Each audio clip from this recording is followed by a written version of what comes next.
안녕하십니까?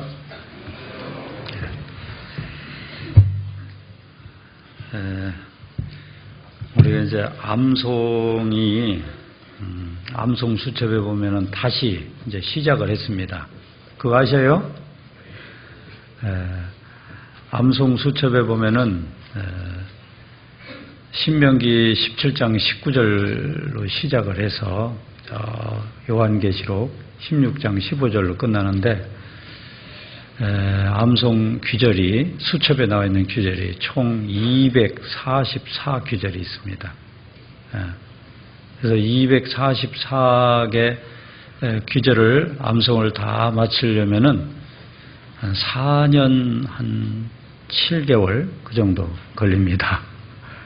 근데 이제 그렇게 생각하면은 야, 그거 다 어떻게 하나 이렇게 생각하실지 모르지만 한 주일에 뭐만 하면 돼요? 하나씩만 하면 돼요. 한 주일에 한 규절씩만 하면은 그래 할 수 있습니다. 그래서 새로 이렇게 시작을 했으니까요. 이제 새로운 마음으로 그동안에 이제 암송을 열심히 못 하신 분도 계시리라고 생각하는데 못 하신 분들도 어떻게 해서든지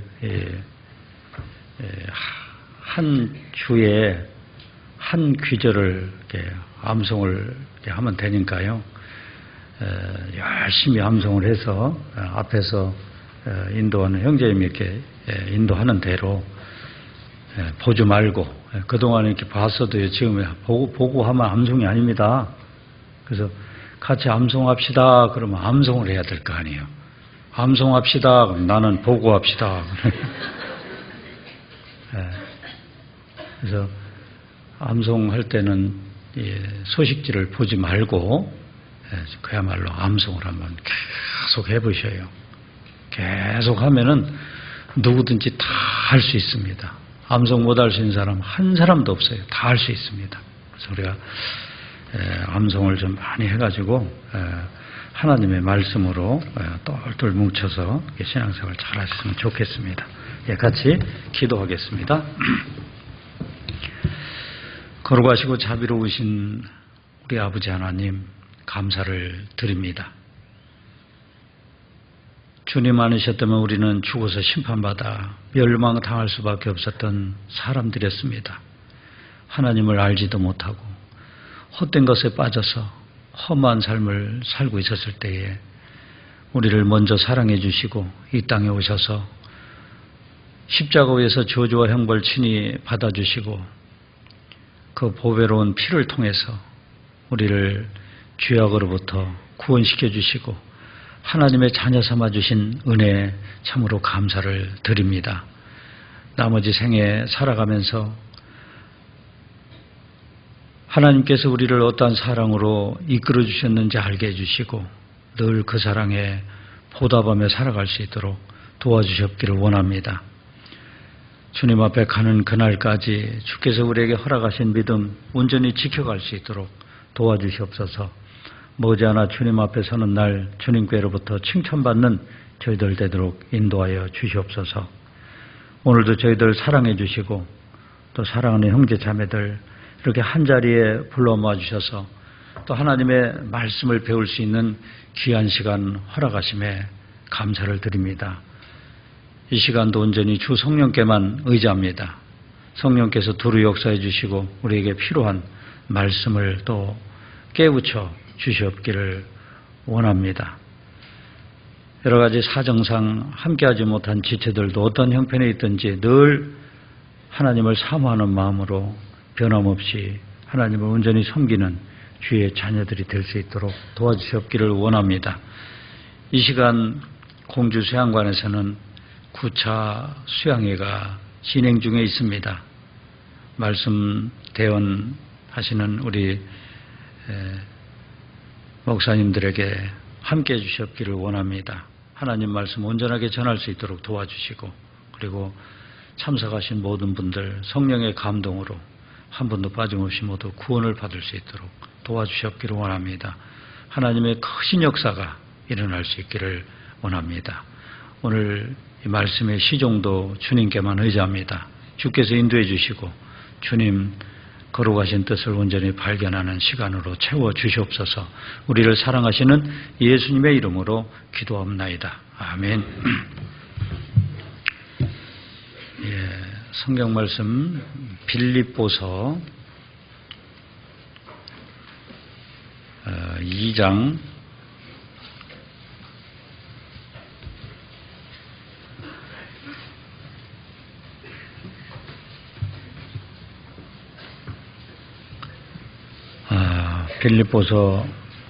2장 1절부터 11절까지 제가 읽겠습니다.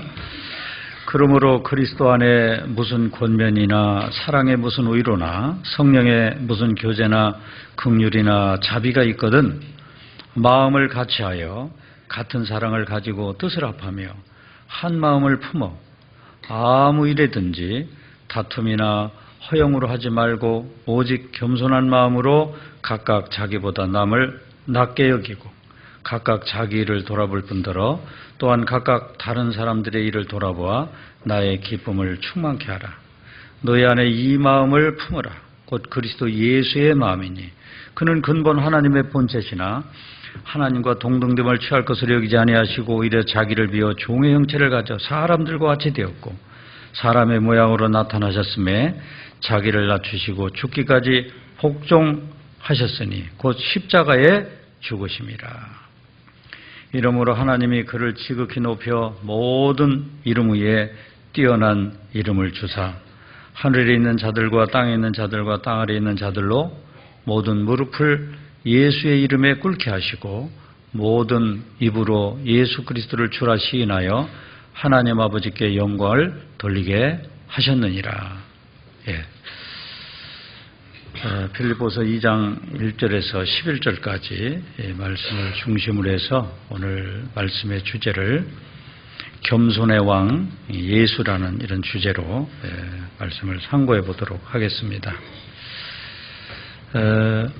우리가 이제 신앙생활 하는 데 있어서 여러 가지 필요한 것들이 많이 있습니다. 있는데 거기 2장 1절에 보면은 그러므로 그리스도 안에 무슨 권면이나 사랑의 무슨 의로나 성령의 무슨 교제나 긍휼이나 자비가 있거든 마음을 같이하여 같은 사랑을 가지고 뜻을 합하며 한 마음을 품어. 우리가 교제를 할 때 같은 사랑을 가지고 한 마음을 품는 것이 아주 중요합니다. 아무 일에든지 다툼이나 허영으로 하지 말고 오직 겸손한 마음으로 각각 자기보다 남을 낮게 여기고 무슨 일을 하든지 다툼이나 허영으로 하지 마라. 그리고 겸손한 마음으로 각각 자기보다 남을 낮게 여기고 우리가 자칫 잘못하면 일을 하다가 다툴 수 있어요. 근데 이 다투는 거 보면 하찮은 걸 가지고 다퉈요. 사실은 전쟁터에서 한참 전쟁이 치열할 때 아군끼리 어때요? 다툴 수 있을까요? 전쟁을 안 하고 일이 한가할 때 아군끼리 다투는 겁니다. 사실 우리는 전쟁터에 나와 있는 사람들입니다. 여러분들 전쟁터에 지금 나와 있다는 사실 알아요? 누구하고 전쟁하는 겁니까? 마귀하고 지금 전쟁하고 있다고요.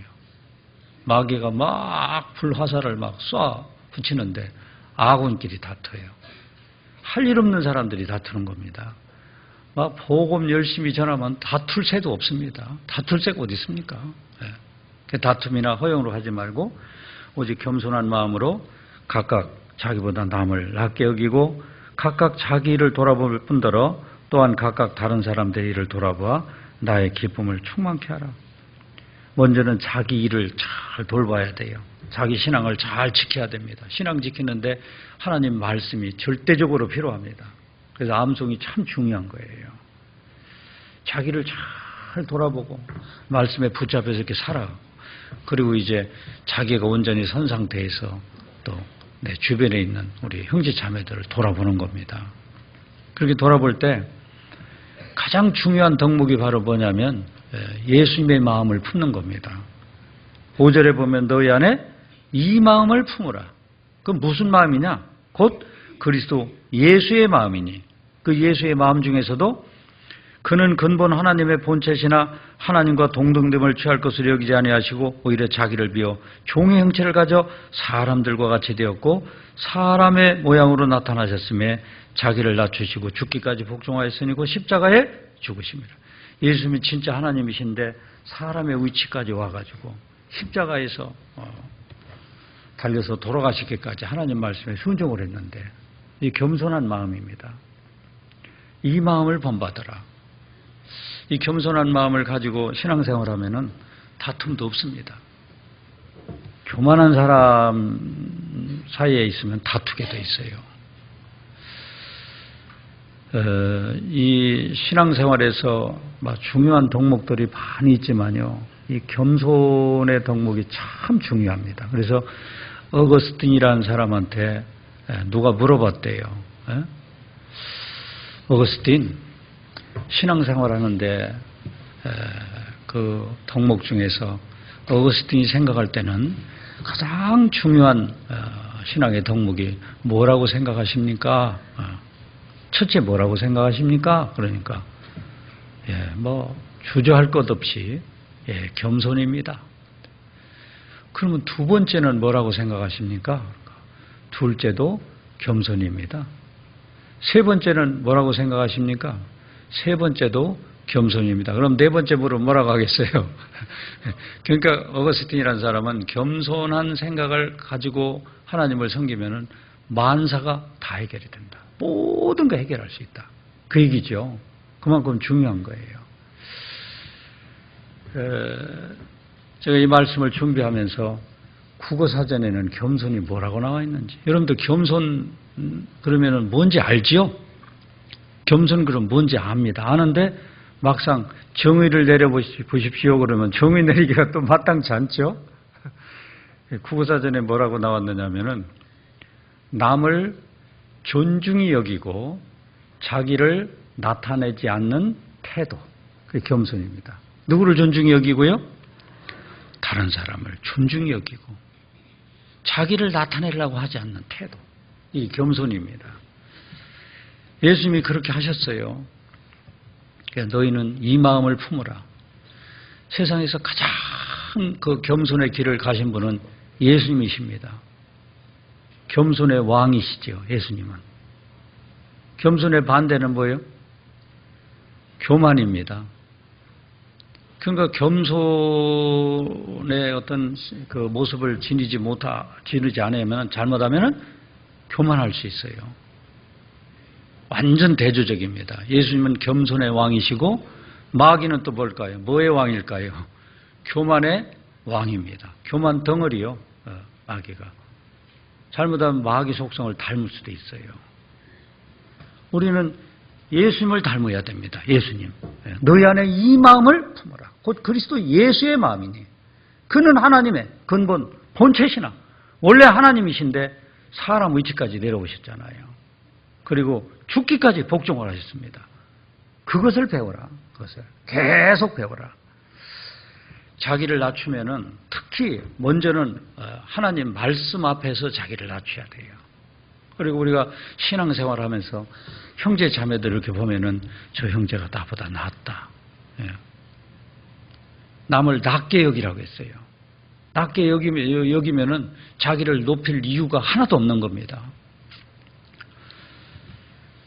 겸손하면은 겸손은 존귀의 앞잡이라고 했어요. 존귀의 앞잡이. 잠언 15장을 보겠습니다. 잠언 15장. 잠언 15장 33절.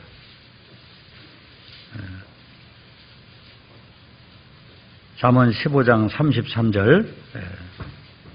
같이 읽겠습니다. 여호와를 경외하는 것은 지혜의 훈계라 겸손은 존귀의 앞잡이니라. 겸손은 존귀의 앞잡이니라. 그러면 이 말씀은 겸손한 태도를 지니면은 반드시 어떤 대우를 받는다? 존귀한 대우를 받게 되어 있습니다. 하나님도 아주 존귀 여기고요. 내가 더 낮은 자세로 형제자매를 섬기면 형제자매들도 아주 나를 귀하게 여길 수 있어요. 존귀의 앞잡이입니다. 그런데 정반대로요, 그 교만의 왕 마귀를 잘못하면 본받을 수 있어요. 이 세상의 모든 지식들 있잖아요.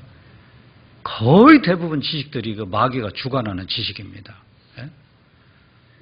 진화론이라든지, 칼 막시즘이라든지요, 니체이즘이라든지 이런 거 대개 세상의 학문 그러면 그걸로 요약할 수 있잖아요.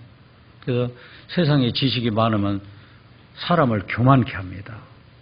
하나님의 말씀을 더 정확하게 알면은 더 아래로 내려갈 수밖에 없어요. 근데 정반대로 교만한 마음을 품으면은 결국은 망하게 돼 있습니다. 교만하면 망해요. 교만한 사람 반드시 망합니다. 잠언 16장 18절, 16장 18절 여기도 같이 읽겠습니다. 교만은 패망의 선봉이요 거만한 마음은 넘어짐의 앞잡이니라. 교만한 마음을 가지면 반드시 망한다. 교만은 넘어짐의 앞잡이다. 겸손은 존귀의 앞잡이인데요. 그러니까 반드시 교만한 마음을 품으면 언젠가 넘어지게 돼 있다. 그리고 이 교만한 마음을 품으면은요, 속에서 계속 불평불만이 나와요. 여러분들 속에서요, 신앙생활하는데 왜 이렇게 하는지 몰라. 그러면 자꾸 불평불만이 속에서 자꾸 나오는 사람 있으면요, 나도 모르는 사이에 내가 지금 교만을 품고 있구나. 이렇게 생각하면 틀림없어요. 교만한 마음을 가지고 있는 사람은 속에서 불평불만이 나와요. 그런데 겸손한 마음을 가지면은 어떤 마음이 나올까요? 감사한 마음. 속에서 감사 찬양이 나오도록 되어 있습니다. 이스라엘 민족을 보면 알 수 있어요. 이스라엘 민족들 하나님이 출애굽을 시켰잖아요. 출애굽을 시켜서 지금 광야에서 조금 힘들으니까 막 힘들 때마다 어때요? 불평불만이 나와. 그들이 몰라서 그러는 겁니다. 하나님이 그 광야로 인도하시는 데는 이유가 있잖아요. 잠시 힘들지만 결국은 끝내는 저 젖과 꿀이 흐르는 가나안 땅으로 인도하시기 위해서 지금 가는 그 여정인데, 그 하나님이 축복의 길로 인도하시는데 그 하나님의 손길을 제대로 기억을 못하니까 막 순간순간 불평불만이 나오는 거예요. 우리가 신앙생활 하다 보면은 때로는 전도한다든지 봉사한다든지 어려운 일도 있습니다. 있지만 이런 어려운 일들이 서로 이렇게 합력해서 주의 선을 이루는 걸 이렇게 생각하면은 그 감사할 수밖에 없거든요. 그리고 한번 생각해 봐요. 하나님이 살아 역사하시는, 창조주 하나님이 살아 역사하시는 몸된 교회 가운데서 내가 어떤 봉사를 한다든지 뭔 일을 하고 있는 거, 하나님이 나를 지금 써주시고 있다는 것 생각하면 그 감사한 일이잖아요. 얼마나 감사합니까? 내가 지금 쓰임받고 있다는 걸 생각하면요. 근데 그걸 기억을 못하면은, 망각을 하고 있으면은 속에서 불평불만이 나오는 겁니다. 불평불만이 나오면 그걸로 끝나는 게 아니에요. 그걸로 끝나는 게 아니라 또 불평불만은 또 오염이 돼요. 다른 사람을 한테 오염이 돼가지고, 그래서 주님의 역사를 방해할 수가 있습니다. 이런 예화가 있더라고요. 어떤 정원사 한 사람이 저 또랑가에 나 있는 가시나무 하나를 보고서요, 그걸 캐다가 자기 정원에다 이렇게 심어놨어요. 그러니까 이 가시나무가, 나 같은 가시나무를 왜 이렇게 아름다운 나무들이 있는 정원에다 이렇게 심어놓지? 그러면서 나는 여기 있을 자리가 아닌데. 근데 정원사가 이제 그 가시나무가 뿌리가 이렇게 내리는 걸 보면서 가지를 싹둑싹둑 자르더니 거기다가 아주 예쁜 장미를 접을 붙였어요. 그러니까 나중에 뭐가 나오겠어요, 거기에요? 장미꽃이 막 피는 거예요. 장미꽃이 피니까 이 가시나무가요, 막 다른 나무를 막 깔보는 거예요.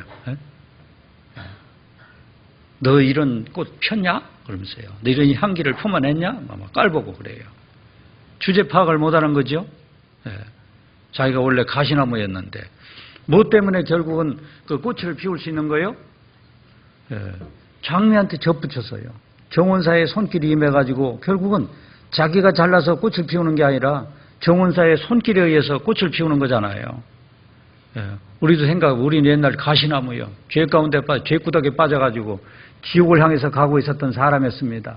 그런데 하나님의 손길이 임해가지고 구원을 받아서 몸된 교회 가운데 지금 붙어서 이렇게 하나님 앞에 쓰임을 받고 있어요. 가시나무가 장미꽃을 피우고 있잖아요. 그 정원사의 손길을 기억하면은 정말 감사한 거잖아요. 나 같은 사람을 통해서 역사가 일어나서 누군가 전도를 하고 이런 역사가 일어난다는 걸 한번 생각해 봐요. 하나님의 손길이 아니면 그런 역사가 일어날 수가 없잖아요. 그런데 그런 것을 하나님의 손길을 망각하면은 결국은 불평불만이 나오고 그럴 수 있어요. 그래서 하나님은 데살로니가 전서 5장 16절에 보면은 항상 기뻐하라. 쉬지 말고 기도하라. 그 다음에 범사에 감사하라. 이는 예수 그리스도 안에서 너희를 향하신 하나님의 뜻이니라. 하나님의 뜻이라. 항상 기뻐하고 항상 기뻐하란 말이에요. 그리고 쉬지 말고 기도하고 그리고 범사에 뭐하라? 감사. 범사에 감사하라. 어떤 사람은 일이 잘 될 때는 막 감사하다고 하는데 일이 조금 안 되면은 금방 풀이 죽어가지고요. 범사에 감사하라. 어떤 일이 일어나든지요, 결국은 하나님이 나를 좋은 길로 인도하시기 위해서 그런 일이 일어나게 하셨다는 걸 생각하면 감사할 수밖에 없는 겁니다. 범사에 감사하라. 그리고 어떤 사람이 감사할 수 있느냐면요, 지금 현재 상태를 만족할 수 있는 사람, 지족하는 사람. 이 만족을 해야 돼요. 한번 입장을 바꿔놓고 생각해 봐요. 우리는 큰 걸 얻었습니다. 세상 사람들이 얻지 못하는 어마어마한 걸 얻었어요. 여러분들 솔직하게 지금 여러분들의 인생을 누군가 지금 잘 나가는 사람, 뭐 국회의원이나 아니면 기업의 큰 기업체의 사장이나 아니면은 어디 시장이나 아니면은 유명한 탤런트나 이런 사람하고 여러분 인생을 지금 맞바꾸자고 하면은 여기 바꿀 사람 있습니까? 바꿀 사람 있어요? 그 사람은 구원 못 받은 사람이죠. 그거 대통령하고 바꾸자면 바꿀 수 있어요? 대통령 그거 5년짜리요. 대통령 봐요. 얼마나 부질없는 짓인가. 지금 우리나라 전직 대통령 2사람이나 감옥 갔어요. 한 사람은 25년형을 받았고 한 사람은 15년형을 받았고 죽을 때까지 그냥 내버려두면 그냥 감옥에서 죽을 판입니다. 그게 권력 무상입니다. 그게 인생 무상이라는 걸 아주 단적으로 말해주는 겁니다. 그 인생하고 바꿀 수 있어요? 얼마나 대단한 걸 얻었는지. 그걸 생각하면은 뭐를 한들 감사할 수밖에 없죠. 정말 감사할 수밖에 없죠. 무슨 그걸 하나 꽉 붙잡고 있으면은 속에서 불평불만이라는 게 나올 수가 없는 겁니다. 디모데전서 6장을 한번 보겠습니다. 디모데전서 6장.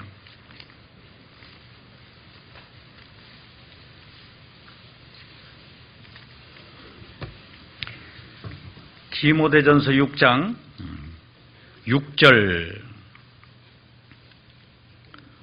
6절 보시면은 그러나 지족하는 마음이 있으면 경건이 큰 이익이 되느니라. 지족하는 마음. 지족이라는 것이 자기 만족입니다. 만족하는 마음이 있어야 돼요. 구원받은 거 하나만 꽉 붙잡고 있으면 만족이 있을 수밖에 없어요.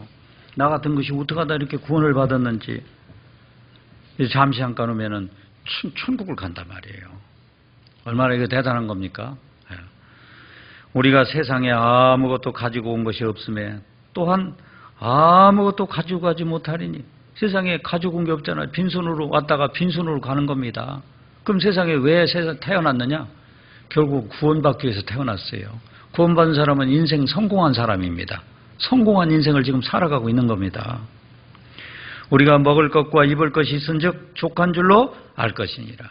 부활해 하는 자들은 시험과 올무와 여러 가지 어리석고 해로운 정욕에 떨어지나니 그 사람으로 침륜과 멸망에 빠지게 하는 것이라. 돈을 사랑함이 일만하게 뿌리가 되나니 이것을 사모하는 자들이 미혹을 받아 믿음에서 떠나 많은 근심으로서 자기를 찔렀도다. 돈을 사랑하지 말고요. 구원 받았으면은 그걸로 만족하고 막 전도하는 데다가 막 투자를 하고 계속 그렇게 살아봐요. 전도하는 데다가 막 모든 거 마음을 실어가지고 막 매진해봐요. 거기다가 막 올인을 해봐요. 그러면 나머지 것도 다 잘 돼요. 잘 되시는 길을 하나님이 만들어 놓으신 겁니다. 근데 구원은 받아놓고서 자꾸 세상 거 자꾸 다르고 더 큰 집에 살아야 되고 더 잘 살아야 되고 자꾸 그러면은 나중에 결국은 잃는 게 많아. 시간이 지난 뒤에 나중에 후회를 합니다. 내가 왜 그렇게 살았을까? 후회해요. 전도하는 거 하나만 계속 해봐요. 그러면 절대 후회하지 않습니다. 육신적으로도 잘 살게 돼 있어요. 하나님은 영혼 축복만 주시지 않아요. 영육간의 축복을 주십니다. 이번에도 우리 8차 때 우리 은장회 형제 자매님들 여러 명이 다녀오셨는데 그 도우미들이 자원해서 지원해가지고 살림을 이렇게 자기 살림도 해야 되는데요. 가서 막 도우미들이 가서 우리 은장의 형제 자매님들 막 도와주고 이리 도와주고 저리 도와주고 상담시키고 근데 오면서 잠깐 교제를 했는데 그렇게 봉사하면서요 막 행복했다고. 아이고 가서 이런 일을 이렇게 하면서 막 행복했노라고 이런 간증하는 소리를 들으면서요. 저도 행복했습니다. 우리 교회에 이런 사람들이 자꾸 생긴다는 것이 이게 아주 정말 좋은 일이거든요. 그래서 앞으로 그런 그 도우미 활동을 막 할 수 있는 그런 사람들이 살림보다도 먼저 막 그런 일을 할 수 있는 사람이 많이 나오면은 복음이 잘 전해지도록 되어 있습니다. 그리고 그렇게 복음 열심히 막 올인하고 전하는 사람 쭉 전말을 지켜보세요. 잘 삽니다. 다 잘 살아요.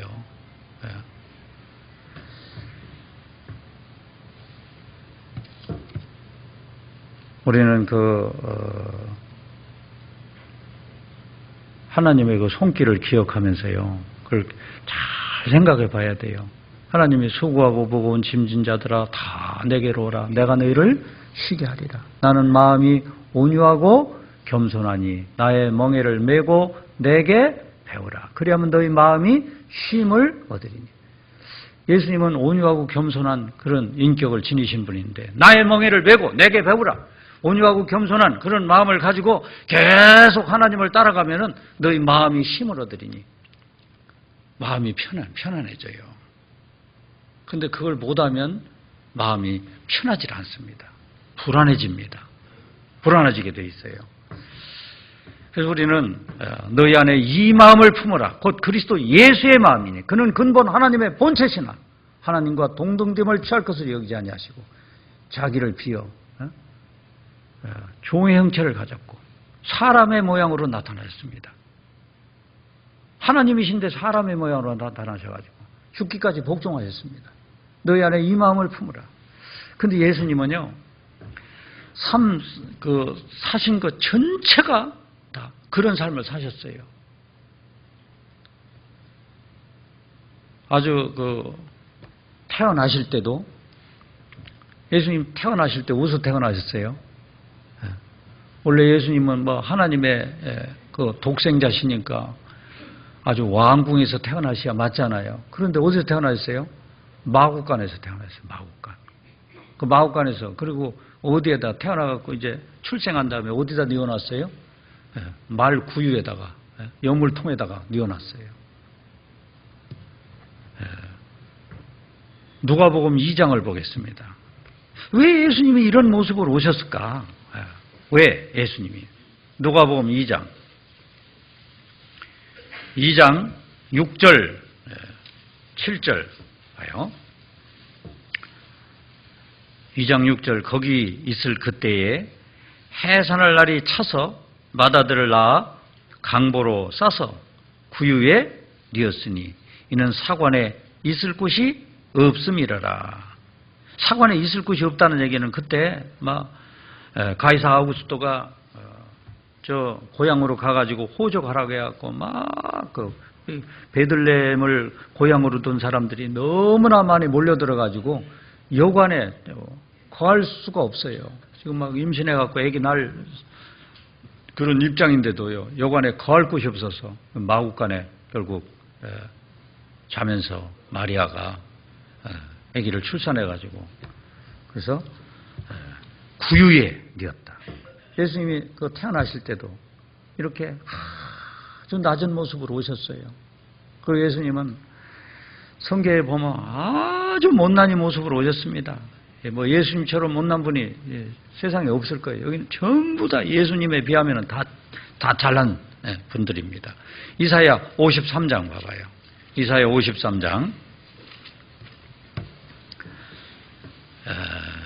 예수님 그 태어나실 때 아주 연약하게 약하게 태어나셨고 53장 1절 보시면은 우리의 전한 것을 누가 믿었느뇨?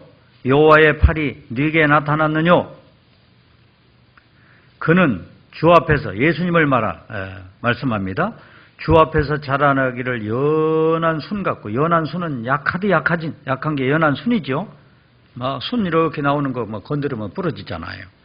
연한 순 같고 마른 땅에서 나온 줄기 같아서 고운 모양도 없고 풍채도 없은즉 고운 모양이 없어요. 풍채도 없어요. 우리의 보기에 흠모할 만한 아름다운 것이 없도다. 그는 멸시를 받아서 사람에게 실어버린 바 되었으며 멸시를 받아 사람들이 하면서 막 쳐다보면 하도 못생겨가지고요. 막 이렇게 눈을 돌이킬 정도 사람들에게 실어버린 바 되었으며 간고를 많이 겪었으며 질고를 아는 자라 마치 사람들에게 얼굴을 가리우고 보지 않음을 받는 자 같아서 멸시를 당하였고 우리도 그를 귀히 여기지 아니하였도다. 예수님은 출생 자체가 마옥가에서 태어나셨고 요물통에 그 누임을 당하셨고요. 아주 못난이 모습으로 오셔가지고 항상 낮은 위치에서 사람을 섬겼어요. 예수님이 계실 때도 제자들을 섬길 때 원래 종이 하는 일을 하셨잖아요. 요한복음 13장에 보면은 제자들을 쭉 모아놓고서요.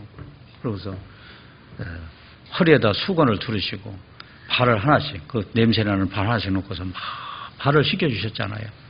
섬겼습니다. 그리고 예수님은 예루살렘에 입성을 하실 때도 뭘 타고 입성을 하셨어요? 말 타고 입성하셨어요? 나귀 타고 하셨어요? 나귀를 타고 입성하셨어요. 그것도 나귀 어미를 타고 입성하셨습니까? 새끼를 타고 입성하셨습니까? 나귀 새끼를 타고 입성을 하셨어요. 그리고 죽기까지 복종하시고 예수님의 그 일생 자체가요. 탄생부터요. 돌아가시는 그 순간까지 완전히 그 겸손의 길을 걸었습니다. 왜 그렇게 겸손의 길을 걸었을까요? 그게 큰 목적이 있어요. 왜 그런 길을 걸으셨느냐면은 아주 중요한 예수님의 그 삶의 목적이 있기 때문에 그렇습니다. 그게 53장, 이사야 53장 10절 봐요. 10절. 10절 보시면은 이런 목적이 있었기 때문에 그런 겁니다. 여호와께서 그로 상함을 받게 하시기를 원하사 질고를 당케 하셨은즉 그 영혼을 속건 제물로 드리기에 이르면 그가 그 씨를 보게 되며 그날은 길 것이요 또 그의 손으로 여호와의 뜻을 성취하리로다. 예수님이 그런 아주 겸손한 길을 걸어서 결국 십자가에 돌아가시는 그 삶을 사시는 것은 결국은 그가 그 씨를 보게 되며 그 씨를 본다는 얘기는 그를 예수님의 그 삶의 모습을 통해서 앞으로 많은 사람이 구원받을 수 있는 그런 역사가 일어난다는 걸 구원받는 역사가 일어난다는 걸 아셨기 때문에 구원받게 하기 한 사람을 살리기 위해서 그런 삶을 사신 겁니다. 결국은 누구를 살리기 위해서요? 다른 사람 생각할 것도 없어요. 누구를 살리기 위해서 그랬어요? 나를 살리기 위해서 그런 삶을 사셨단 말이에요. 그 여호와 뜻을 성취시키기 위해서요. 나를 살리기 위해서 그런 삶을 사셨고요. 나로 그 삶을 본받게 하기 위해서 그런 삶을 사셨습니다. 우리도 구원받은 목적이 있잖아요. 우리가 한 사람이 구원받은 목적. 왜 구원을 하나님이 구원을 시켰어요? 물론 첫째는 천국 가게. 그 다음에 나를 통해서요. 뭐하게 하기 위해서 나를 구원시켰습니까? 나를 통해서 많은 사람들이 지금 구원받을 사람들이 있기 때문에 그런데 쓰임받게 하려고 나를 구원시켰잖아요. 우리도 그런 삶을 살아야 됩니다. 삶 자체가요. 구원받는 순간부터요. 점점 더 낮은 마음을 가지고 주님을 계속 섬기는 이런 의무를 지닌 사람들이라고 볼 수 있습니다. 그래서 한 사람의 삶이 굉장히 중요합니다. 이런 예수님의 그 길을 본받아갖고 확실한 이런 삶을 살잖아요. 낮은 길로 계속해서 이런 삶을 살면은 그 사람을 통해서 계속 역사가 일어나요. 과일나무 같은 거는 열매 맺다가 말아버려요. 늙으면. 그러니까 다 비어버리잖아요. 근데 어때요? 구원받은 사람은 열매라고 하는 거 언제까지 맺어져요? 언제까지? 주님 앞에 가는 날까지. 연륜이 더하면 더할수록요. 계속해서 열매 맺도록 되어 있습니다. 근데 낮은 삶을 살아야 열매를 맺어요. 낮은 삶을 살지 않으면 열매 맺을 수가 없습니다. 그래서 하나님은 이런 겸손의 길을 가기를 원하셨기 때문에 모범을 보이셨고요. 지금도 그런 삶을 살기를 원하셔요. 그래서 하나님 방법으로 사람을 자꾸 이렇게 낮춰가십니다. 하나님이 다 한 사람을 구원받으면은 구원받은 사람을 낮춰가셔요. 하나님한테 딱 잡히면은 낮은 길을 갈 수밖에 없습니다. 하나님 앞에 잡히지 않으면은 낮은 길을 갈 수가 없어요. 하나님은 어떤 방법을 동원해서 사람을 낮추실까요? 첫째, 먼저는 사람을 낮추시는데 이게 하나님의 방법입니다. 사람한테 고난을 줍니다. 사람이 고난이 찾아오면 낮아져요. 머리를 빳빳하게 이렇게 들고 있다가도요, 굉장히 고난이 찾아와봐요. 막 납작 엎드립니다. 낮아지게 돼 있습니다. 그래서 고난을 통과하고 나면은 사람이 완전히 새 사람이 됩니다. 완전히 달라져요. 그래서 하나님은 사람에게 다 가시를 두셨어요. 가시를 두셔가지고 가시를 통해서 사람을 낮춰가셔요. 그 대표적인 사람이 사도 바울 같은 사람입니다. 사도 바울한테도 가시를 두셨죠? 고린도후서 12장을 보겠습니다. 고린도후서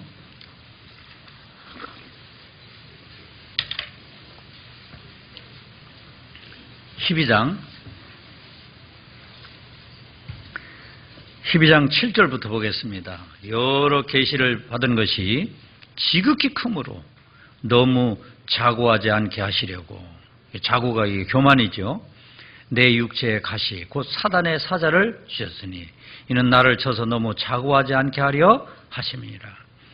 이것이 내게서 떠나기 위하여 내가 3번 주께 간구하였더니 내게 이르시기를 내 은혜가 내게 족하도다.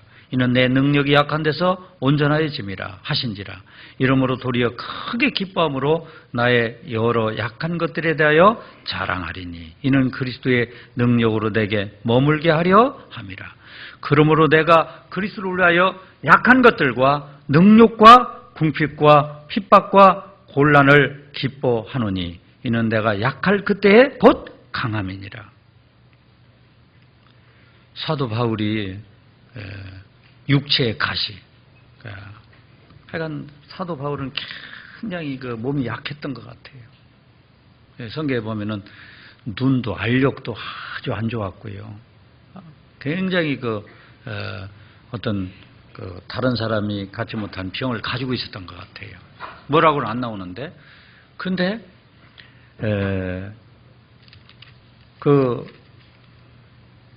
육체가 이렇게 큰 핸디캡을 가지고 있으니까 하나님 앞에 간절히 구했어요. 하나님, 이 병 좀 고쳐주십시오. 간구했다는 얘기는 정말 간절히 구한 겁니다.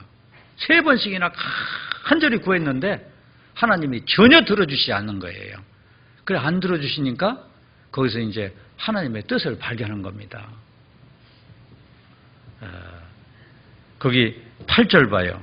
이것이 내게서 떠나기 위하여 내가 3번 주께 간구하였더니 3번씩이나 간절히 구했는데 내게 이르시기를 내 은혜가 내게 족하도다. 결국은 하나님이 안 들어주신다는 걸 알았어요. 그러면서 많은 걸 깨달았습니다. 이는 내 능력이 약한 데서 온전하여짐이라 하신지라. 이러므로 도리어 크게 기뻐함으로 나의 여러 약한 것들에 대해 자랑하리니 이는 그리스도의 능력으로 내게 머물게 하려 함이라. 결국은 그 마음이 낮아진 사람은 하나님께 막 구할 수밖에 없잖아요. 구해가지고 결국은 자기 능력이 아닌 하나님의 능력이 나타나게 하기 위해서 하나님이 나를 이렇게 낮추셨구나. 그걸 감사하게 생각한 겁니다. 사실은 사도 바울은 막 학식도 많지요. 막 아는 게 굉장히 많습니다. 그리고 천국도 하나님이 보여주셨잖아요. 굉장한 걸 보여줬어요. 거기다가 막 육신도 막 건강하고 막 그러면은 잘못하면 막 교만해질 수 있어요. 그래서 하나님이 하나님만 의지하게 하기 위해서 이렇게 하셨구나. 하나님의 능력이 머물게 하기 위해서 그렇게 하셨구나. 이걸 보면은 사람한테 나름대로 가시를 주십니다. 교만하지 않게 하기 위해서요. 일이 막 술술 다 풀리지 않게 하시는 거예요. 여러분도 어때요? 일이 다 모든 게 막 나는 막 모든 게 막 만사형통이고 다 술술 풀립니까? 그렇지 않지요? 가다가 보면 막 벽에 부딪히는 게 있죠? 하나님이 나를 교만하지 않게 위해서 더 겸손하게 하기 위해서요. 그렇게 하시는 겁니다. 하나님을 더 의지하게 하기 위해서 그렇게 하시는 거예요. 그래서 고난을 허락하시죠.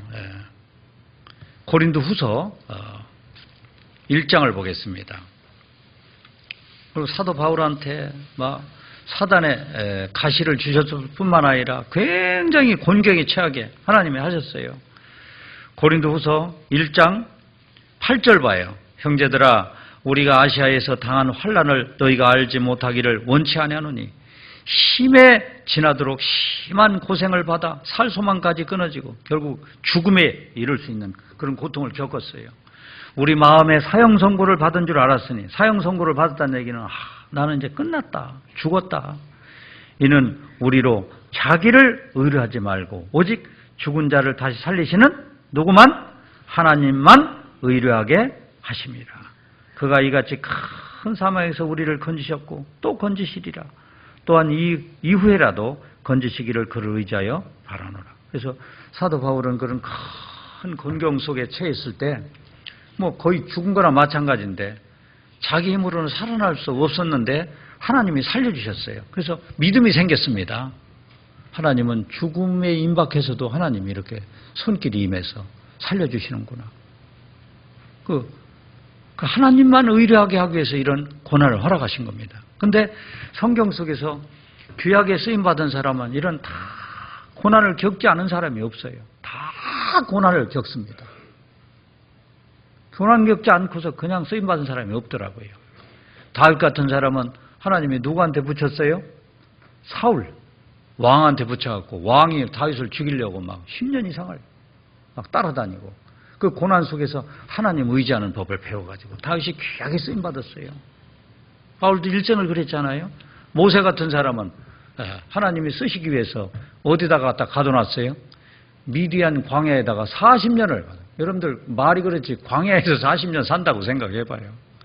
40년 동안 광야에다 가둬놔가지고 마음을 낮춰서 하나님을 끝까지 의뢰하게.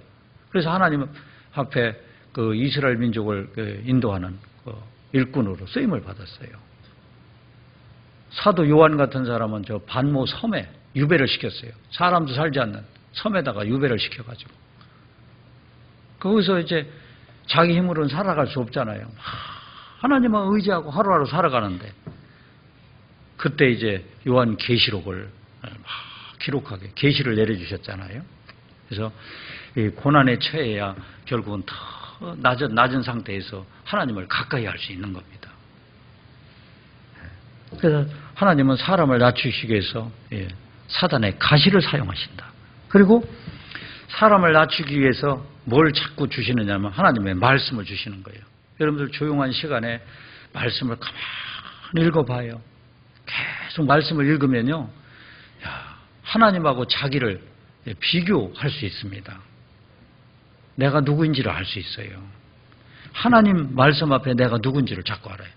말씀을 가까이 하는 사람은 더 낮아질 수밖에 없습니다. 말씀을 가까이 해보세요. 교만한 사람은요, 말씀을 대개 보면은 안 봐요. 잘 듣지도 않고요. 그런 사람은 교만해질 수밖에 없습니다. 빈수레가 뭐라고 해요?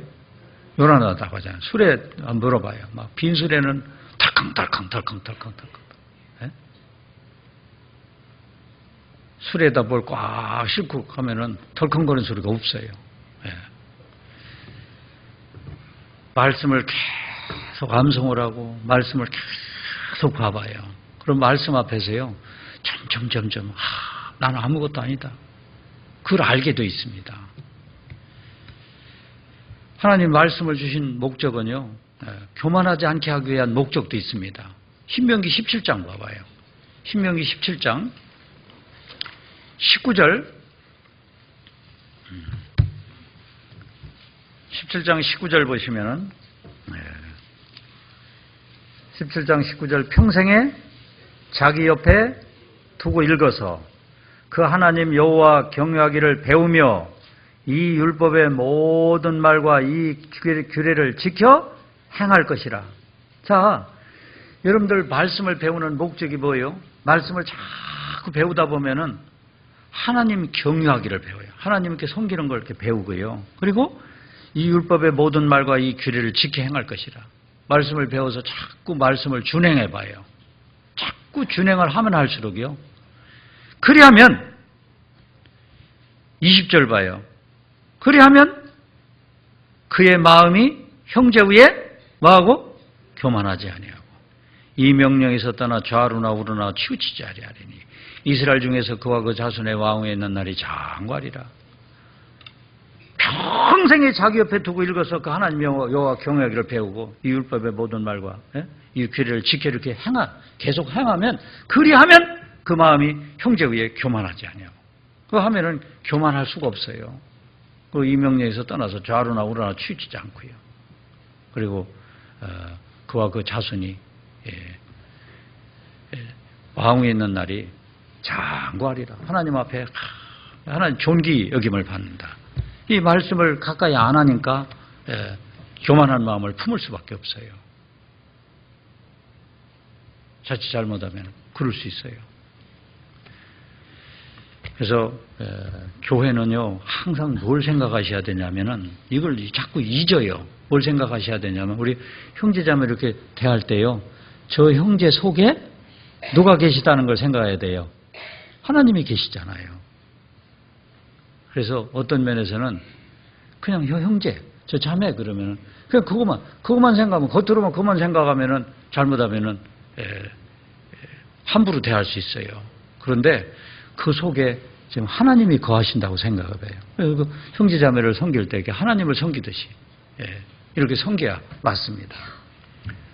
말씀을 가까이 하면은 교만하지 않습니다. 그리고 디모데전서 6장을 보지요.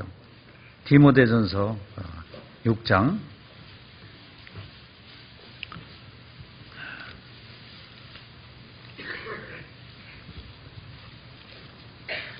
디모데전서 6장 3절에서 5절까지 보시면은 누구든지 다른 교훈을 하며 바른 말 곧 우리 주 예수 그리스도의 말씀과 다른 교훈을 하고 바른 말 곧 우리 주 예수 그리스도의 말씀과 경건에 관한 교훈에 창념치 아니하면 저는 교만하여 아무것도 알지 못하고 변론과 언쟁을 좋아하는 자니 이로써 투기와 분쟁과 회방과 악한 생각이 나며 마음이 부패해지고 진리를 잃어버려 경건을 이익의 재료로 생각하는 자들의 다툼이 일어나느니라. 말씀과 경건에 관한 교훈에 창념치 아니하면 교만기가 올라온다. 그럼 창념이라는 게 뭡니까?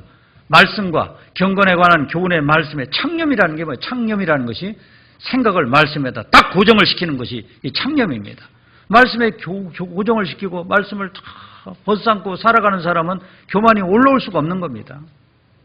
그 말씀을 버리고 그냥 자기 생각 가지고 살아가면은 교만해서 그래서 결국은 아무것도 얻지 못하고 변론과 언쟁을 좋아하는 자니 이로써 투기와 분쟁과 회방과 악한 생각이 나며 그 마음이 부패해집니다. 하나님의 말씀은 소금 언약이잖아요. 말씀을 마음속에 두면은 부패하지 않습니다. 부패해지고 진리를 잃어버려 경건을 이익의 재료로 생각하는 자들의 다툼이 일어나니라. 그래서 누군가 이렇게 교제 생활을 하면서요, 누군가하고 막 자꾸 다투잖아요. 다툼이 일어나는 사람은 빨리 자기 자신을 돌아봐야 돼요. 말씀에 창념치 않으니까 다툼이 일어나는 겁니다. 어떤 분들은 수양회 장에 가서도 다툰다고 그러대. 그런 데서 다투는 사람 생각이 부족한 사람이에요. 자기는 기분 좋을지 모르지만 소리 질러봐요. 자기는 기분 좋을지 모르지만요, 잘못하면 복음을 가려. 그 한 사람의 그런 일로 인해 가지고 얼마나 많은 사람들이 눈살을 찡그리겠어요. 하고 싶은 대로 하고요. 그럼 안 됩니다. 자신을 죽여야 돼요. 더.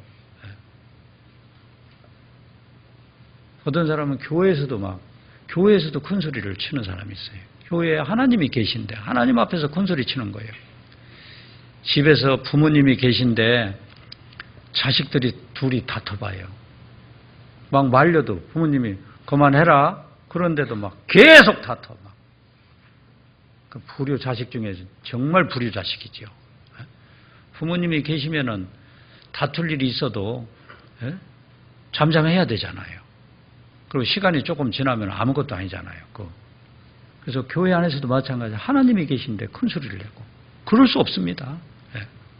왜 그러냐? 결국 이 말씀에 창념치 않으니까 그래요. 말씀이 없으니까 그런 겁니다. 각자 돌아봐야 돼요.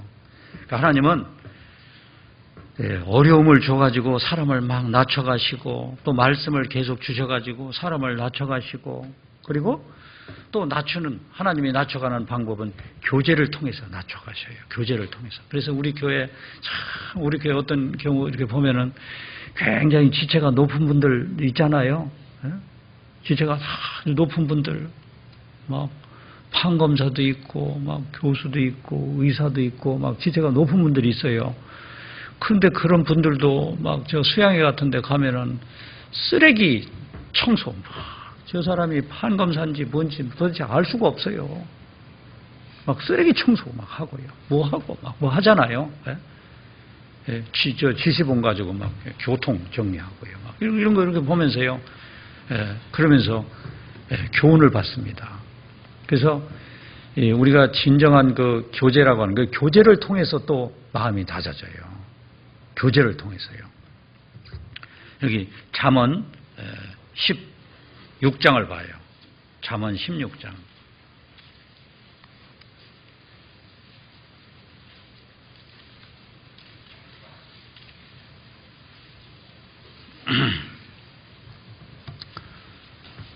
잠언 16장 19절 봐요. 19절 같이 읽겠습니다. 겸손한 자와 함께하여 마음을 낮추는 것이 교만한 자와 함께하여 탈취물을 나눈 것보다 나으니라. 누구와 함께하여 마음을 낮춰요? 겸손한 자. 진정한 마음 터놓고서 이렇게 교제를 해봐요. 그 사람은 훌륭한 그 모습을 이렇게 다 지니고 있는 부분이 있습니다. 옛말에도 그런 말이 있어요. 옛말에도 사민 행이면 필류사라. 이런 말이 있어요. 그게 무슨 말이냐면은 세 사람이 세 사람이 걸어가는 곳에는 필류사라. 반드시 뭐가 있다? 스승이 있다. 필류사. 반드시 스승이 있다. 세 사람이 이렇게 걸어가는데 거기에 나의 스승이 있다. 그 얘기입니다.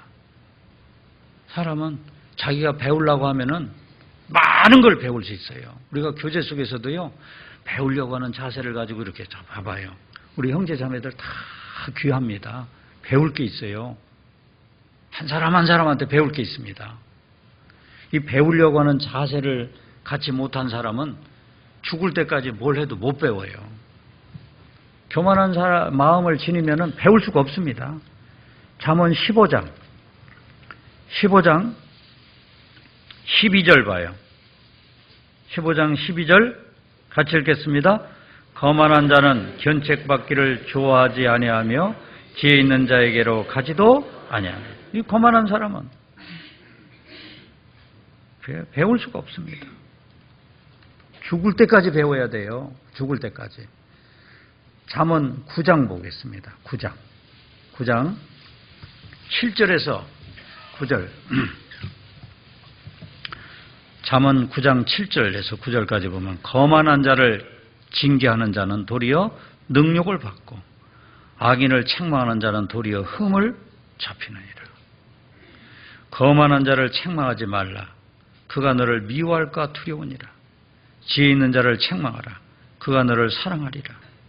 지혜 있는 자에게 교훈을 더하라. 그가 더욱 지혜로워질 것이요 의로운 사람을 가르치라. 그의 학식이 더하리라. 어떤 경우는 교회에서도요, 저분한테 꼭 한번 얘기를 해줬으면 좋겠다 이런 생각하면서도요, 얘기했다가 잘못하면 막 더 역효과가 날까봐 차마 얘기를 못하는 경우도 있어요. 그래서 교회에서 이렇게 권면을 하면은 그것을 낮은 자세로 하나님의 음성으로 듣고 이렇게 받아들일 자세가 돼 있어야 됩니다.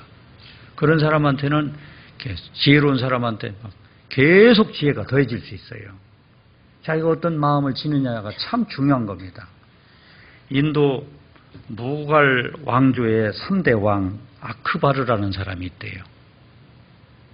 아크바르라는 사람은 왕이면서 자기 밑에 현자를 9명을 뒀대요. 9명을 뒀는데 그 현자들 소리를 하나도 안 듣고 그냥 막 무수부리 자기 멋대로 한대요. 그래서 그 현자 중에 한 사람이 아는 꼬마를, 어린 아이를 왕궁으로 잠깐 초대해서 왕궁 구경을 시켜줬대요. 구경을 시켜주면서 그 아이한테 살짝 그런 얘기를 해줬대요. 나는 여기 있어봐야 하나도 쓰임도 못 받고 그냥 나는 그냥 자리만 채우는 사람이다. 그러면서 그런 얘기를 했대요. 아니 그렇게 지혜로운 분인데 왜 자리만 그렇게 차지하고 있으세요? 그랬더니 아이고 우리 그 아크바르라고 하는 저 왕이 도대체 우리 말을 전혀 듣지 않는다. 그래서 얘기해줘봐야 소용이 없다. 나는 밥만 축내고 있다. 그 소리를 들었는데 조금 있다가 왕이 왕궁 그 정원을 이렇게 거닐다가 왕을 만났대요. 그래 어린아이가요. 그 왕을 쳐다보면서 막 깔깔깔깔깔 막 웃었대요. 막 웃으니까 이 왕이 야 너는 왜 이렇게 그렇게 웃냐? 그러니까 죄송한데 제가 왕을 생각하면서 이렇게 웃었어요. 왜 나를 생각하면서 웃냐? 그러니까 왕은 폐하는 밑에 현자를 9명이나 두셨다면서요. 그런데 제가 이렇게 잘못 들었는지 모르겠는데 그 현인들의 얘기를 전혀 듣지 않는다는 그 소리를 듣고서요. 제가 갑자기 막 나도 모르게 웃음이 나왔어요. 그때 자각을 했대요. 저런 아이의 웃음거리가 되는구나. 그래서 순간 그럼 어디 너 나한테 좀 교훈을 좀 줘봐라. 그래서 왕 자리다 잠깐 앉혔대요. 그러니까 왕 자리에 앉아가지고 그러면 네가 그러면 왕의 입장에서 한번 얘기해봐라. 그래서 이봐라 그러면서 그 아무개는 왜 그 현인들의 말을 듣지 않느냐? 그러면서 이제 막 얘기를 이렇게 하려고 하니까 그 순간 그만하십시오 그랬대요. 그 순간 그냥 자기가 깨달았대요. 그 아기가 웃는 것을 보면서 내가 바보 같은 짓을 했구나. 내가 내 밑에 현이를 9명을 둔 것은 내가 혼자 부족하기 때문에 현이를 줬는데 정말 내 그 왕자리를 지키면서 나는 저들의 말을 듣지 않고 내 고집대로 했구나. 그때 깨닫고서 사람이 확 달라졌대요. 그래서 무슨 일을 할 때마다 현인들의 얘기를 자꾸 들어서. 그래서 아주 통치를 잘했답니다. 그 애기 말을 듣고서 그렇게 한 거거든요. 사실은 애기를 통해서도 배울 게 있는 겁니다. 배우려고 하는 자세, 들으려고 하는 자세, 그런 자세를 가지고 이렇게 신앙생활하는 사람은요, 많은 교훈을 받아요. 별별 교훈을 다 받습니다. 다른 사람 귀 틀어막고 자기가 더 낫다고 생각하고 그러면서요, 배우려고도 하지 않고, 그럼 누가 얘기도 안 해줍니다. 얘기 안 해줘요, 그런 사람한테는요. 그래서 겸손한 자와 마음을 같이 해서 교제 속에서 또 많은 것들을 또 얻을 수 있는 겁니다.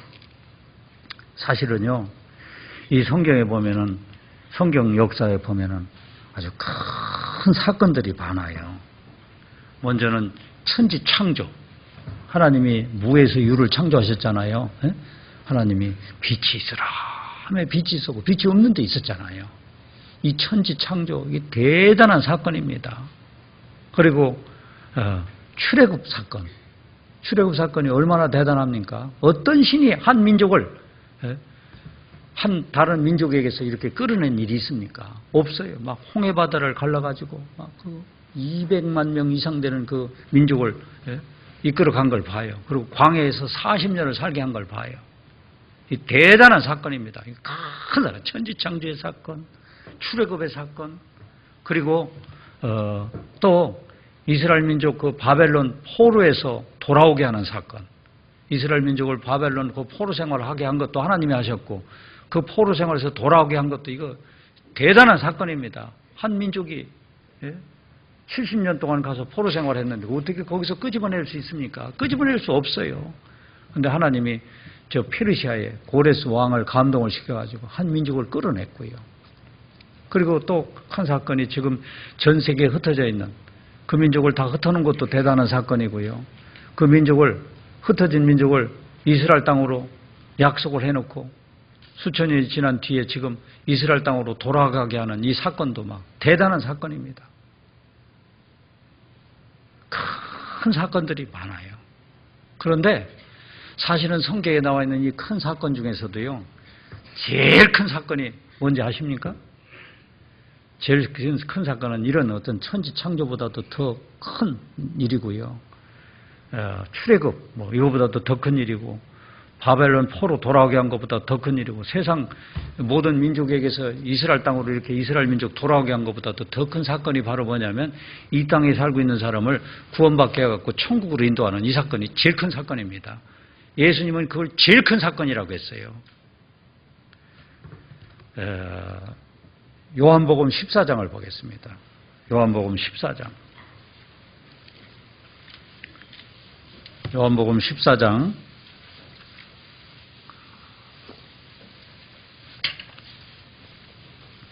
12절 봐요. 12절. 내가 진실로 진실로 너에게 이르노니 나를 믿는 자는 나의 하는 일을 저도 할 것이요. 믿는 자는 예수님이 하시는 일을 다 할 수 있다. 또한 예수님이 하는 일보다도 또한 이보다 더 큰 것도 하리니 이는 내가 아버지께로 감이니라. 이보다 더 큰 거, 예수님이 하시는 일, 막 죽은 사람도 살리시고 눈먼 소경에 눈을 띄우시고 막 엄청난 일을 하셨잖아요. 이런 것보다도 더 큰 일을 할 수 있다. 이보다 더 큰 것도 하리니. 더 큰 게 바로 뭐냐면 한 영혼을 구원받아갖고 천국 가게 하는 일입니다. 사실은 우리는 이런 큰 목적을 가지고 있는 그런 사람들입니다. 이 큰 일을 해야 될 어떤 큰 책임을 가지고 있는 사람들입니다. 그런데 이런 큰 일을 하려면은 어떻게 하면 되느냐? 큰 일을 하려면은 예수님의 마음을 품고 살아가면은 이런 큰 일을 감당할 수 있어요. 그리고 우리가 이렇게 겸손한 마음을 가지면은 성경에서요 많은 유익을 얻을 수 있습니다. 첫째요, 겸손한 마음을 가지면은 실족지 않습니다. 고린도전서 10장에 보면은 선줄로 생각하면 뭐 할까 조심하라? 넘어질까 조심하라. 잘못하면 그 뻣뻣하게 서 있으면 넘어질 수 있어요. 자세를 낮춰야 돼요. 겸손한 마음을 지니면은 넘어지지 않습니다. 겸손한 마음을 지니면은 존귀함을 받을 수 있어요. 겸손한 마음을 지니면은 다른 사람이 깨닫지 못하는 걸 깨달아요. 은혜를 더하게 하십니다. 야고보서 4장을 보겠습니다. 야고보서 4장.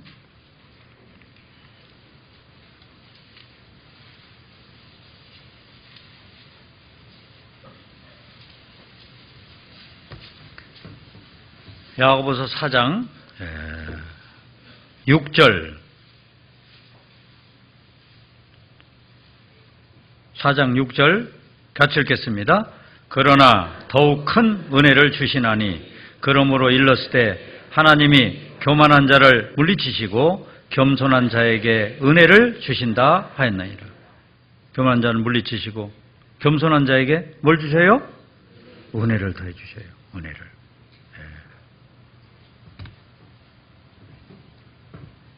겸손한 마음을 지니면 다른 사람이 깨닫지 못하는 걸 막 깨달을 수 있어요. 많은 거 얻을 수 있습니다.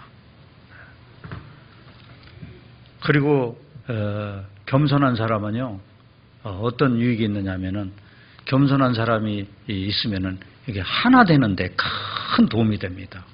하나님은 신앙생활 하는데 하나가 되기를 원하시잖아요. 교만한 사람이 있으면은 하나가 안 돼요. 저 밀가루도 뭉칠 때 어떤 밀가루가 잘 뭉쳐져요? 어떤 밀가루 잘 뭉쳐져요? 저 수제비 안 만들어 보셨어요? 어떤 밀가루가 잘 뭉쳐져요? 고운 가루가 잘 뭉쳐집니다.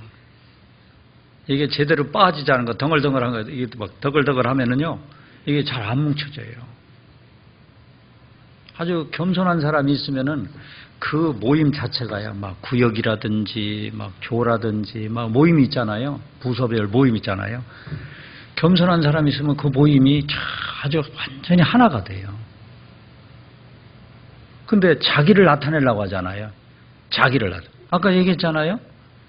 다른 사람을 더 존귀 여기고, 자기를 나타내지 아니하려고 하는 태도. 자기 나타내갖고 뭐 하려고요?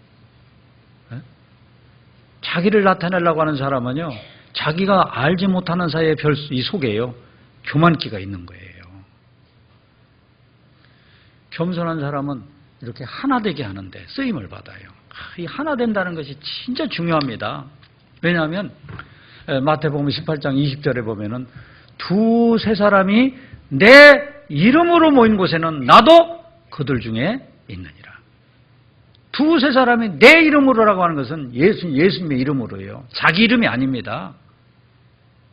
자기를 나타내면은 하나님이 안 되겠다. 두세 사람이 하나님의 이름으로 자기를 버리고 낮은 마음으로 이렇게 모이면은 나도 그들 중에 있느니라. 그래서 하나님의 역사가 일어나요. 그리고 겸손한 사람은 서로에게 힘을 줍니다. 교훈을 주고요. 이게 겸손한 마음을 지니잖아요. 그러면 나 저런 모습을 지녀야 되겠다. 나도 저렇게 돼야 되겠구나. 다른 사람한테 교훈을 줘요. 이제 교만한 마음을 지니면은 좀 역겹습니다. 교만한 마음을 지니면 자기는 기분 좋을지 모르지만요. 저거 아닌데, 아이고 저 사람하고 가까이 하면 안 되겠구나. 막 이런 생각이 들게 돼 있어요. 겸손한 그 모습을 지니면은 서로에게 막 힘을 줍니다.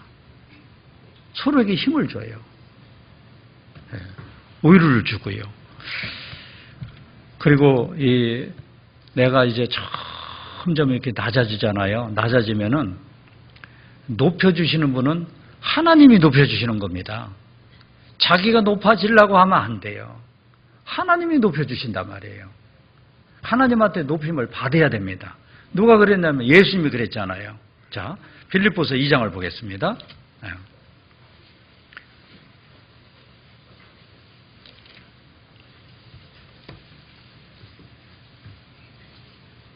빌립보서 2장 5절부터 보시면 너희 안에 이 마음을 품으라. 곧 그리스도 예수의 마음이니 그는 근본 하나님의 본체시나 하나님과 동등됨을 취할 것으로 여기지 아니하시고 오히려 자기를 비워 종의 형체를 가져 사람들과 같이 되었고, 원래는 하나님이신데 사람의 모습을 오셨습니다.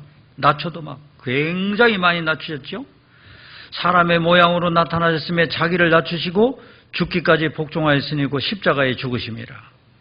이러므로 이 때문에 하나님이 그를 지극히 높여 이렇게 가장 낮은 자리까지 가시니까 하나님이 가장 높은 자리까지 올리셨어요. 지극히 높여 모든 이름 위에 뛰어난 이름을 주사 하늘에 있는 자들과 땅에 있는 자들과 땅에 있는 자들로 모든 무릎을 예수의 이름에 꿇게 하시고, 그래서 예수님의 그 낮은 이 마음, 이것을 따르는 사람들, 모든 사람들이 그 예수의 이름에 무릎을 꿇게 하시고 모든 입으로 예수 그리스도를 주라 시인하여 하나님 아버지께 영광을 돌리게 하셨느니라.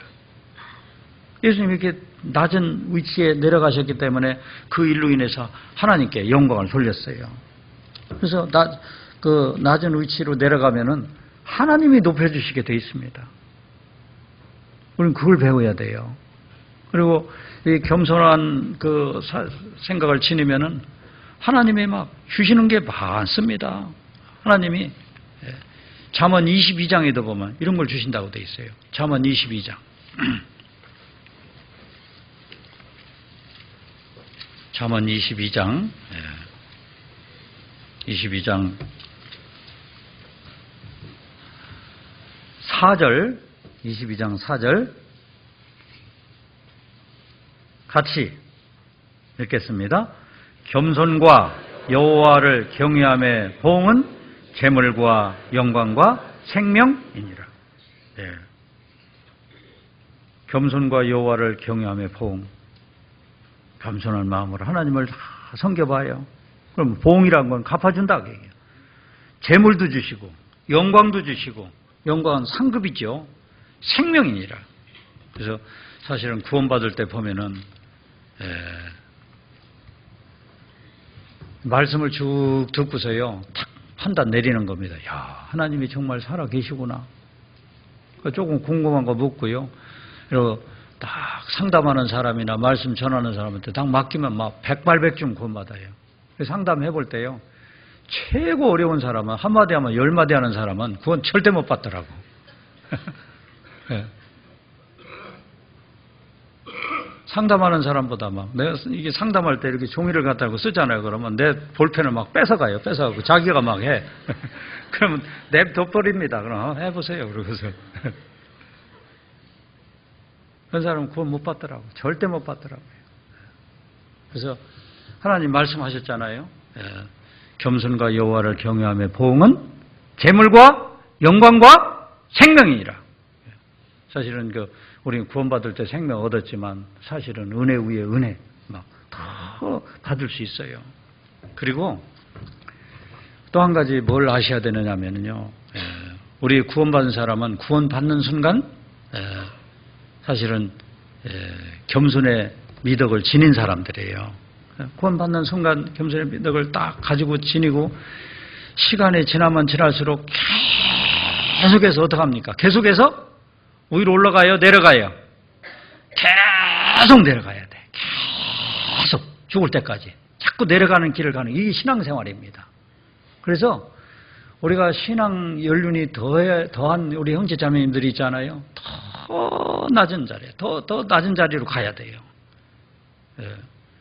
신앙 연륜이 더 많을수록요, 높은 그 모습을 지니고 안 됩니다.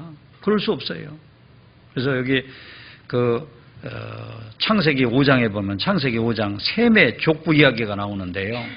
창세기 5장 봐봐요. 창세기 5장 보시면은 5장에 셈의 족부, 셈 계열은 사실은 이 교회의 이 족부 이야기를 말할 수 있는데요. 여기에 사람 중에 한 사람 15절 봐요. 15절. 5장 15절 보면 마할랄렐은 65세에 야렛을 낳았고 야렛을 낳은 후 830년을 지내며 자녀를 낳았으며 그가 895세를 향수하고 죽었더라. 마할랄렐은 누구를 낳았다고요? 야렛. 그 야렛이라고 하는 사람 그 뜻이 바로 뭐냐면 이 창세기 5장 내용은 그 이름 하나 속에요 굉장한 그 하나님의 그 주시고자 하는 교훈이 담겨 있습니다. 야렛이라는 이름은 높은 곳에서 낮은 곳으로 내려가는 자, 이런 의미가 담겨 있습니다. 그래서 사실은 우리 구원받은 사람은 구원받자마자 어떤 이름을 이미 지닌 사람이에요? 야렛이라는 이름을 지닌 사람이에요. 야렛. 나는 야렛이다. 높은 곳에서 계속해서 계속 어디로? 더 낮은 곳으로. 목표가 누가 내려간 자리까지 내려가야 돼요? 예수님이 내려간 자리까지 계속 내려가는 겁니다. 내가 구원받은 지 몇 년 됐는가 한번 생각해 봐요. 나는 그 자리에서 지금 많이 내려왔는가. 자꾸 내려온 것이 보여야 되고요. 지금도 내려가야 되고, 또 내려가야 됩니다. 하나님이 내려간 사람을 하나님이 높여주시게 돼 있어요. 그래서 우리 형제 자매들을 귀하게 생각하고 자꾸 섬기는 그런 모습을 지내야 됩니다. 미가서 6장을 보겠습니다. 미가서 6장.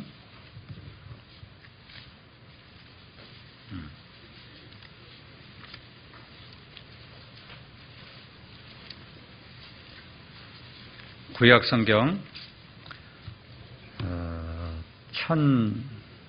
1296페이지 미가서 6장 6절.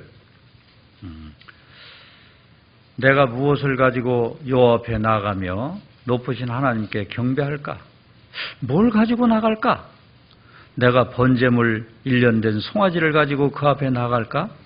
여호와께서 천천의 수양이나 만만의 강수 같은 기름을 기뻐하실까? 내 허물을 위하여 내 맏아들을, 내 영혼의 죄를 인하여 내 몸의 열매를 드릴까? 사람아, 주께서 선한 것이 무엇임을 내게 보이셨나니 여호와께서 내게 구하시는 것이 오직 공의를 행하며 인자를 사랑하며 겸손히 네 하나님과 함께 행하는 것이 아니냐? 하나님은 지금도 살아 계셔서요. 하나님한테 막 드리고 뭐 바치고 이런 것보다도 뭘 원하시느냐? 그 8절 내용이 핵심 내용입니다. 사람아, 주께서 선한 것이 무엇임을 내게 보이셨나니 여호와께서 내게 구하시는 것이 오직 공의를 행하며, 공의를 행한다는 것은 하나님의 말씀 이렇게 주어지면 말씀을 준행하며 인자를 사랑하며, 인자를 사랑한다는 얘기는 그 자비를 사랑하며, 이거 뭐 그 사랑의 어떤 예수님이 나를 사랑하신 그 사랑을 가지고 형제자매를 사랑하는 것, 이 인자를 사랑하는 겁니다. 그리고 죽어가는 영혼을 사랑하는, 그리고 인자를 사랑하며 겸손히 네 하나님과 함께 행하는 것이 아니냐? 겸손하게 하나님과 함께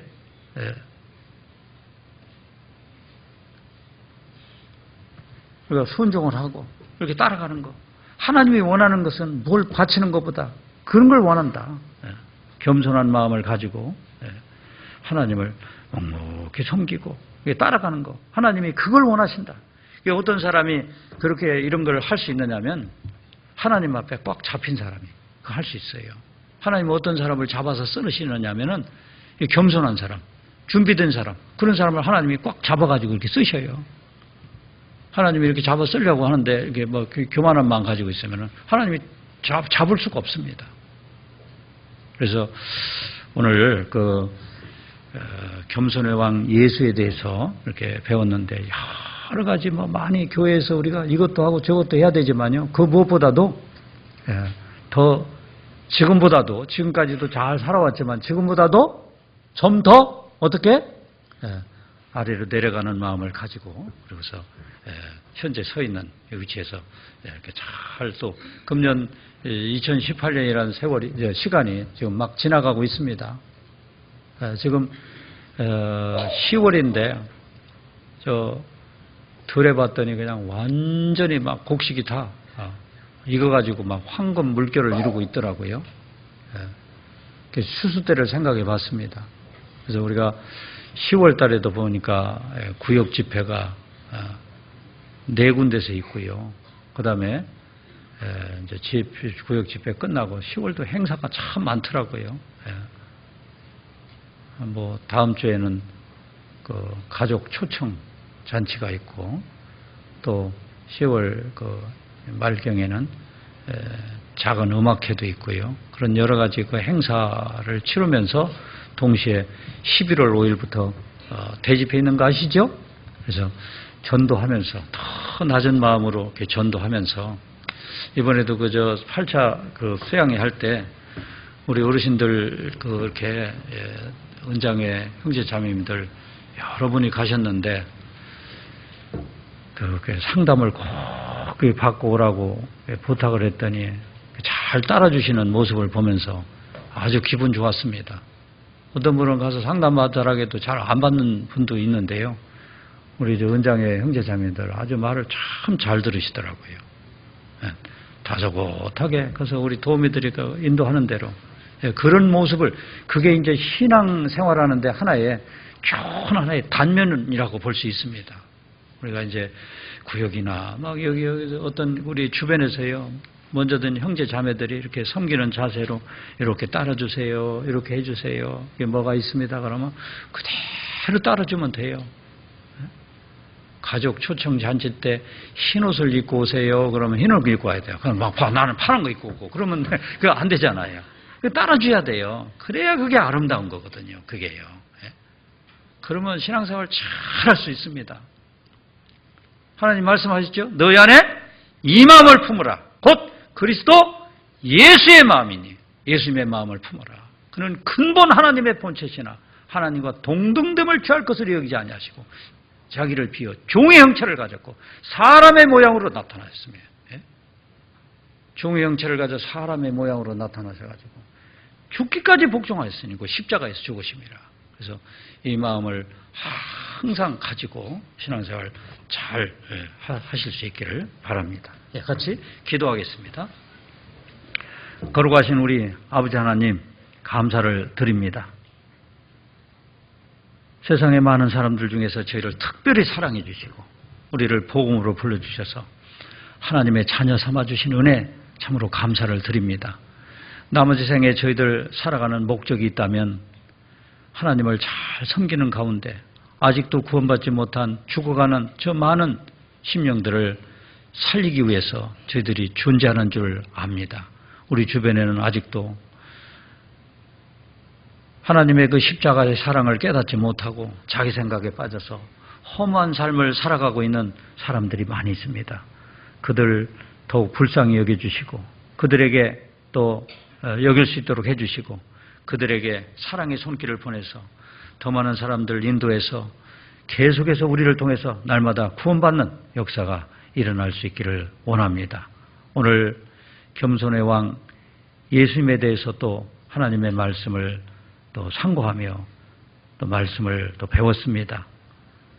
우리 예수님은 하나님이시면서 우리를 위해서 사람의 모습을 입고 이 세상에 오셔서 하나님의 말씀에 죽기까지 순종을 하셨고 그 순종의 삶의 모습을 통해서 우리가 구원을 받을 수 있었습니다.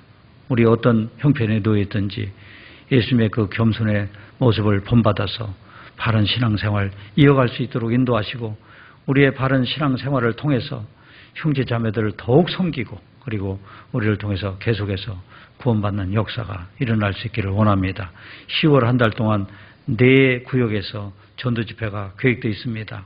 우리 전도집회 치르고 있는 구역 믿음의 식구들 더욱 하나되게 인도하시고 같은 마음으로 연합해서 복음을 해서 더욱 매진하는 가운데 하나님의 크신 역사가 일어날 수 있기를 원합니다. 또한 11월 5일부터 대집회가 계획되어 있습니다. 우리 형제 자매들 열심히 전도할 수 있도록 도와주시고 금년 또 마지막 대전도 집회 유중의 미를 또 거둘 수 있도록 도와주셨기를 원합니다. 이 시간 이후에 모든 일정들도 주님 능하신 손길에 의지하며 우리를 사랑하시는 예수님의 이름으로 기도합나이다. 아멘. 찬송가 453장 같이 하겠습니다.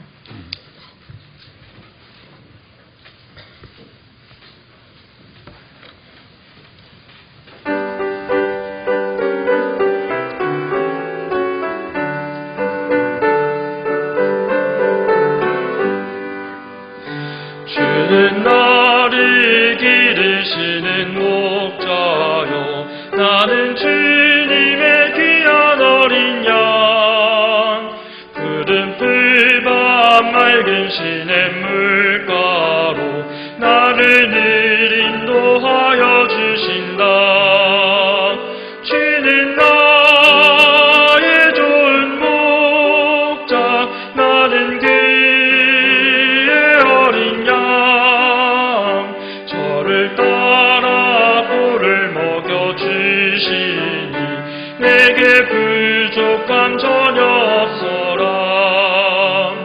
예쁜 새지 노래하는 아침과 노을 비키는 고운 황혼에 사랑하는 나의 목자 음성이 나를 언제나 불러주신다.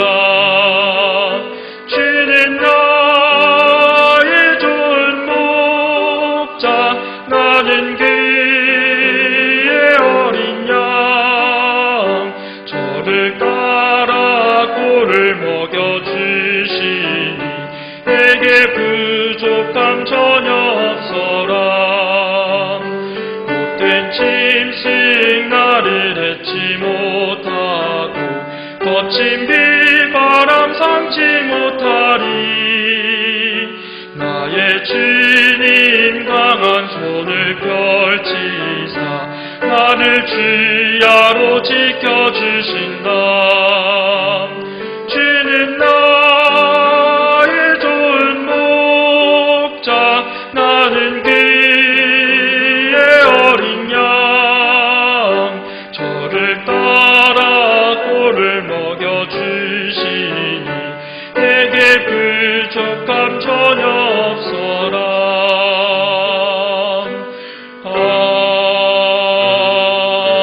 아멘. 네, 집사님 광고해 주시겠습니다. 네, 안녕하세요. 광고 있기 전에요. 63구역에서 고도석 형제님 구원받고 부천교회에서 신앙생활 하시다가 10월 2일 날 소천하셨습니다. 그래서 그 가족, 부인, 또 윤정희님과 자녀, 고예승, 고예정이 부천교회를 또 방문해 주셨습니다.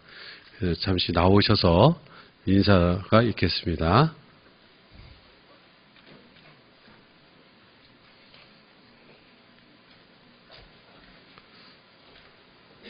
예, 이렇게 앞으로 이렇게 나오십시오.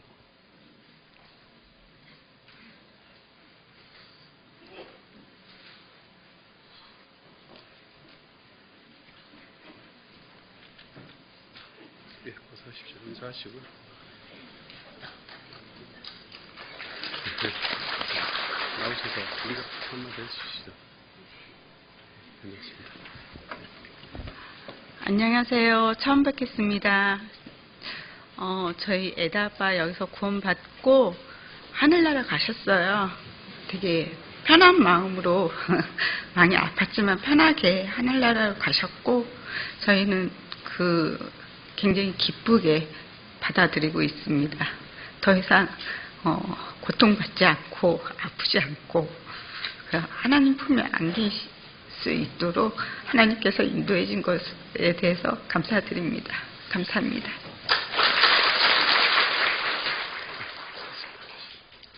예, 그동안 저희 말씀을 여러 차례 들었는데요. 앞으로 대집회 때 또 함께 또 말씀 듣기로 또 돼 있습니다. 그래서 많은 기도 부탁드립니다. 예, 전도 집회 안내입니다. 11구역 집회가 10월 15일 월요일부터 10월 19일 금요일 오후 7시 30분에 박병학 형제님 가정에서 김대현 목사님께서 말씀을 대언해 주시겠습니다. 51구역 집회가 10월 15일 월요일부터 10월 19일 금요일 오후 7시 30분 김혜숙 자매님 가정에서 말씀을 대언해 주시겠습니다. 장지훈 전도사님께서 말씀을 대언해 주시겠습니다. 62구역 집회가 10월 22일 월요일부터 10월 26일 금요일까지 오후 7시 30분에 여상국 형제님 가정에서 김학년 전도사님께서 말씀을 대언해 주시겠습니다. 41구역 집회가 10월 29일 월요일부터 11월 2일 금요일 오후 7시 30분에 이마영 형제님 가정에서 장지훈 전도사님께서 말씀을 대언해 주시겠습니다. 현재 11구역 기도 명단과 51구역 기도 명단이 각 소식지에 있습니다. 보시고 많은 기도 부탁드리겠습니다.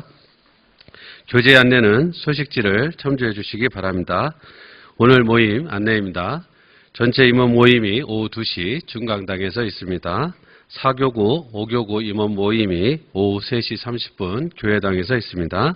전도부 모임이 오후 4시 30분 중강당에서 있습니다. 주간 모임 안내입니다. 전국 방송, 문서, 미디어 선교부 수련회가 8일 월요일부터 9일 화요일까지 갈릴리 수양관에서 있습니다. 대전도집회 기도 모임이 10일 수요일 수요 말씀 후에 믿음관 302호실에서 있습니다. 어머니의 원래가 11일 목요일 오전 10시 중강당에서 있습니다.